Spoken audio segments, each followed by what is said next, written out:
are here in Pakistan, Islamabad, to deliver a training on macroeconomic issues dealing with development and trade, in addition to trade policy, trade facilitation and logistics, and zoom in on foreign direct investment, science, technology and innovation, in addition to enterprise development.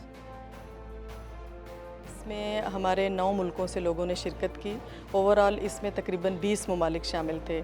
इसमें पाकिस्तान से 4 से 5 लोगों ने शिरकत की। ना सिर्फ हमारे मेंटोर्स जो ट्रेनर सारे अंकटाड से आए हुए थे उन्होंने हमें बहुत अच्छा सिखाया, बल्कि जो हमारे दूसरे मुल्कों से पार्टिसिपेंट्स थे, श्रीलंका, नेपाल, बांग्लादेश, लाओ, इन सारों से भी हमने बहुत सीखा।